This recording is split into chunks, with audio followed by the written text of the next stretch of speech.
Poet Weekly, week 10. How's everybody doing out there? New week, new poem. Back with that heat.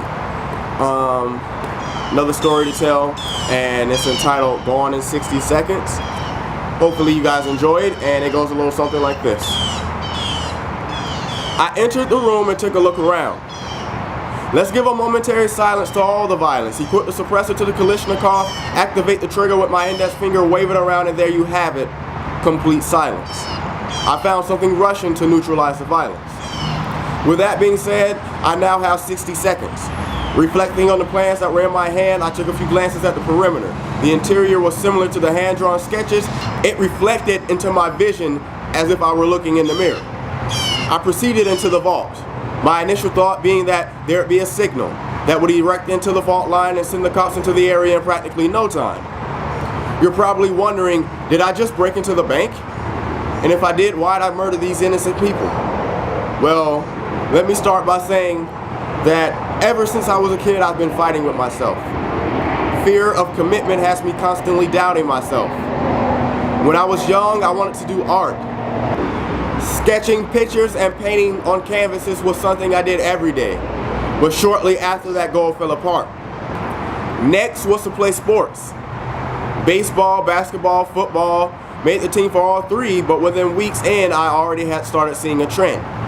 Baseball bored me, so I quit. It was too hot to play football, so I quit. And basketball, well, the coach pre-picked his team, so once again I quit. Quitting seems to be the only thing I was consistent with. And I kept excuses lined up to ensure that I keep doing it. Now past the sports and the art, let's try school for a start. Started off with straight A's, but by the time I reached high school and college, I started to realize I was right back where I started. Showing up late to class, talking in class, playing in class, sleeping in class, doing everything but actually paying attention in class. No matter what I tried in life, it seemed I was always missing something. That kick, that boost, that drive that would allow me to accomplish something. Until one day I heard that there was a secret vault that had the key to all my problems. The key was called passion, and once you had it, all your dreams could then be accessed. I was told it was in a heavily guarded place, and that this passion must be unlocked from a safe. This is why I ended up at the bank. They say to be successful in life, you have to go through other people. Well, I took that kind of literal and decided to go through other people. Each person that I silenced was a doubt that I had been hiding, a mental fear conducting violence in a realm filled with tyrants. I ran into the vault and discovered the safe.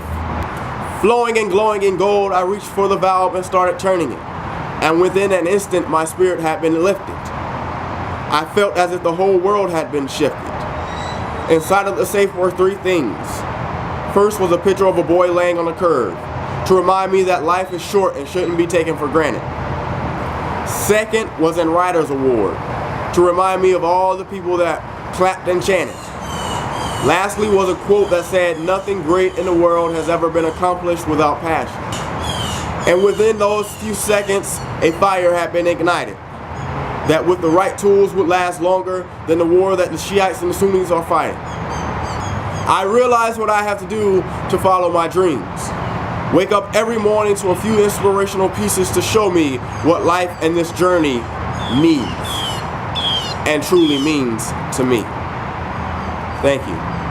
See you next week.